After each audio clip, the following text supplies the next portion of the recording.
오늘은 왕의 눈물 시간입니다. 오늘 본문 말씀 같이 읽겠습니다. 마태복음 23장 37절 38절을 같이 읽겠습니다. 시작. 예루살렘아 예루살렘아 선지자들을 죽이고 내게 파송된 자들을 돌로 치는 자여, 암탉이 그 새끼를 날개 아래 모음같이 내가 내 자녀를 모으려 하늘이 몇 번이냐. 그러나 너희가 원치 아니하였도다. 보라, 너희 집이 황폐하여 버림바 되리라. 아멘. 오늘 마태복음 23장 전 장을 통해서 왕의 눈물이라는 것을 통해 같이 말씀을 나누려 합니다. 마태복음 23장은 유대 종교 지도자들의 죄에 대한 심판을 경고하는 부분이 설명되고 있습니다. 그리고 주님과 충돌했던 바리새인 그리고 사두개인들이 물러간 뒤에 주님은 제자들과 무리들을 향해서 바리새인들의 종교적인 교만에 대해서 언급했고, 저들이 당해야 될 7개의 화에 대해서 설교하였습니다. 그리고 결국 천국에서 저희들은 제외될 것을 밝혀주었습니다. 뿐만 아니라 하나님의 도성이 예루살렘을 향해 눈물을 흘리셨고 개탄하셨던 장면이 표현되어 있습니다. 이는 임박한 예루살렘의 멸망 때문에라고 성경은 말씀합니다. 오늘 첫 번째로 바리새인들을 경계하라라는 부분에 언급이 되어 있는데, 그 바리새인들의 특징이 무엇인가 봤더니 첫째는 모세의 자리에 앉았다라고 했습니다. 그 모세의 자리라고 하는 의미는 저들이 관습 속에 유대 랍비들은 앉아서 가르치는 습성이 있었습니다.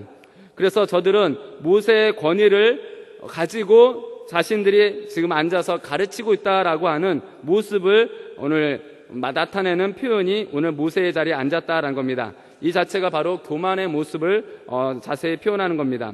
그리고 그들은 말만 하고 행하지 않는다라고 했습니다. 말은 잘하는데 행동으로 옮기는 것은 절대 하지 않았다라는 것이 바리새인들의 특징이라고 했습니다.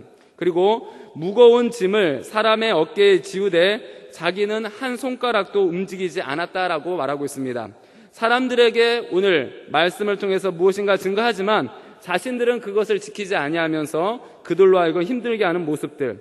네 번째로 자신의 모든 행위를 짐진 사람들에게 보이려고 했던 모습들, 오늘 모든 것 가운데 자랑하려 했던 모습들.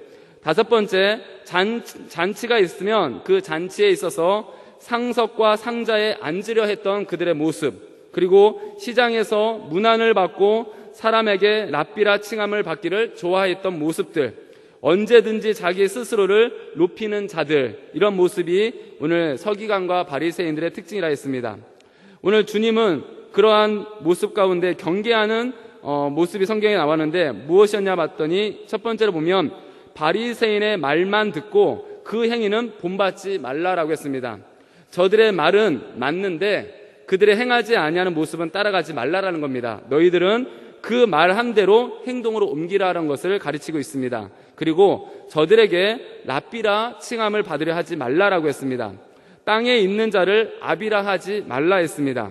지도자라 칭함을 받지도 말라 했습니다. 오히려 자기를 낮추어 다른 이를 섬기는 자가 되라고 했습니다. 왜냐하면 참 랍비요 참 아버지 참 지도자는 오직 예수님밖에 없다라는 사실을 알려주기 위함이었습니다.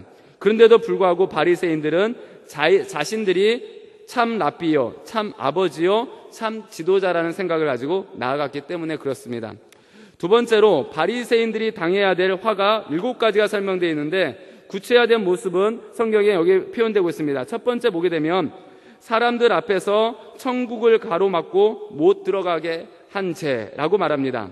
오늘 율법의 행위를 통해서 너희들이 천국 갈 수 있다라고 하는, 너희가 율법을 다 지키면 갈 수 있다, 자신들도 못 지키면서 그 말을 가르치는 그 모습 가운데 천국을 가지 못하게 하는 모습들, 그리고 다른 사람을 지옥으로 이끄는 죄, 그리고 성전보다도 금을 더 귀하게 여기고 제단, 성전보다도 예물을 더 크게 여기는 죄, 그리고 율법에 중한 것, 다시 말하자면 의와 인과 신에 대해서는 버리고 경한 것, 박하, 회양, 근처의 11조를 지키는 것이 더 중요하다라고 가르친 것.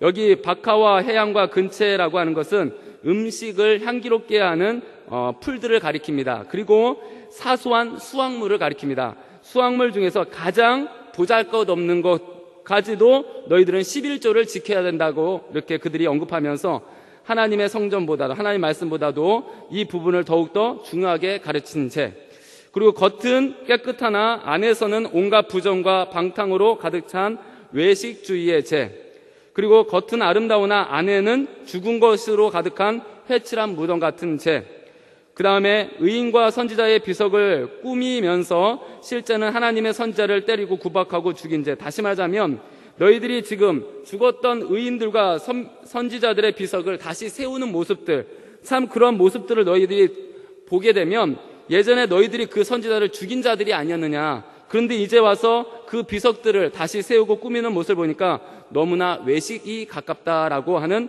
모습들이 그들의 화였습니다. 오늘 이러한 바리새인들의 결정적인 문제는 그 안에 밑줄을 그어주시기 바랍니다. 생명이 없이, 다시 말하자면 그 생명은 바로 예수님은 없이, 예수님을 믿는 그것은 없이 뼈와 죽음만, 율법만 가득 찬 회칠한 무덤 같은 영혼 때문이라고 성경은 말합니다. 회칠한 무덤은 안은 썩어서 부패했는데 겉만 햇가루로 뿌려서 색을 칠하면 깨끗해 보이는 모습들, 그러나 너희들의 속은 죽은 자가 아니냐, 예수를 믿지 않고 있지 않느냐라고 하는 예수님의 오늘 그들을 향한 경계를 오늘 말씀을 통해서 주고 있습니다. 세 번째, 예루살렘을 향한 주님의 눈물을 설명하고 있습니다. 예수님이 왜 예루살렘을 향하여 눈물을 흘렸느냐? 오늘 예루살렘은 원래 평화의 성으로 간주되었고 하나님의 도성으로 간주되었고 인류 구원을 위한 하나님의 마지막 속죄 사역과 대속의 복음이 시작될 곳을 가리키는 장소였습니다. 그래서 이것을 향하여서 예수님은 눈물을 흘렸다고 했습니다. 그 이유가 뭔가 봤더니 성경에는 평화에 관한 일, 즉 예수 십자가 대속과 인류 구원의 일을 몰랐기 때문에 예수님을 통해서 구원한다라고 하는 것을 너희들이 영접하지 않았고 믿지 않았던 것, 그리고 두 번째, 권고받은 날, 즉 하나님의 아들이 친히 방문했는데도 너희들이 알지 못한 것, 인식하지 못한 것, 구주 예수님을 영접할 줄 몰랐던 죄, 그리고 오히려 여러 시대 여러 모양으로 그 백성을 권고하시는 사랑을 거절하고 도전했고 반역했던 너희들의 모습, 암탉이 자기 새끼를 품듯이 그렇게 가장 순수하고 안전하게 사랑했건만 그러나 너희가 원치 아니했던 죄, 사랑의 배약과 배신, 배약 때문이라고 하는 모습, 그리고 결과적으로 예루살렘에 임할 멸망을 주님이 친히 내다보시고 있었기 때문이라고 성경은 말씀하고 있습니다. 그리고 실제로 예루살렘은 멸망을 당했습니다. 그 자세한 설명이 그쪽에 말씀에 기록되고 있습니다. 포위된 로마 군대 침략으로 사면이 포위당한 거, 대량 학살, 수많은 인명, 다시 말하자면 9,700명의 포로와 110만 명의 죽음, 그리고 파괴, 예루살렘 성이 돌 하나도 돌 위에 남음이 없이 아주 황폐된 것, 그리고 주 70년 역사적 사실로 말해주고 있는 모습들. 그래서 유대인들은 2000년 동안 나라를 잃고 세계 속에서 유랑하는 모습들을 성경은 말씀합니다. 그러나 소망의 1호가 말씀되고 있습니다. 그것은 성경에 이 39절에 있는 찬송하리로다 주의 이름으로 오시는 이여라고 하는 말씀을 통해서 결국 이스라엘 백성들이 오늘 회개하고 주님께 돌아올 때 예수님은 그때가 바로 재림했다라고 하는 것을 설명함으로 인해서 다시 한번 이스라엘에 대한 소망의 말씀을 주고 있는 장면입니다. 내용 연구를 같이 보겠습니다. 오늘 바리새인들의 특징이 아닌 것은 무엇인가 라고 할 때 몇 번입니까? 4번입니다. 자기 자신의 명예보단 하나님의 뜻을 먼저 생각한다. 이것은 아닙니다. 두 번째, 바리새인과 관련한 주님의 경계 중 맞는 것은 동그라미, 틀린 것은 가위표를 찾으시오. 하시오. 첫 번째는 뭡니까?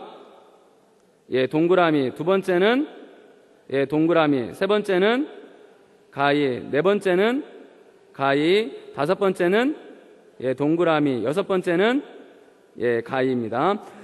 3번, 유대의 교권주의자가 당할 심판의 7가지 화로서 맞는 것은 동그라미, 틀린 것은 가위표 하시오. 1번은 뭡니까? 동그라미. 2번은 동그라미. 3번은 동그라미. 4번은 가위. 다섯 번째는 동그라미. 6번은 가위. 7번은 동그라미. 4번, 회칠한 무덤과 같은 바리새인의 결정적인 문제점은 무엇입니까? 3번, 생명의 주 예수를 모르고 영접하지 아니한 것. 5번째, 예루살렘을 향한 주님의 눈물은 어떤 성격의 것입니까? 몇 번입니까? 3번입니다. 예루살렘을 향한 격한 사랑의 아픔이 눈물로 나타난 것. 6번째, 예루살렘을 향해 주님이 개탄을 하신 구체적 이유 중 맞는 것은 동그라미표 하시오. 1번은 뭡니까? 동그라미. 2번은? 동그라미. 3번은? 동그라미. 4번은? 동그라미. 5번은? 동그라미입니다. 7번, 예루살렘의 최후 운명은 어떻게 된다고 했습니까?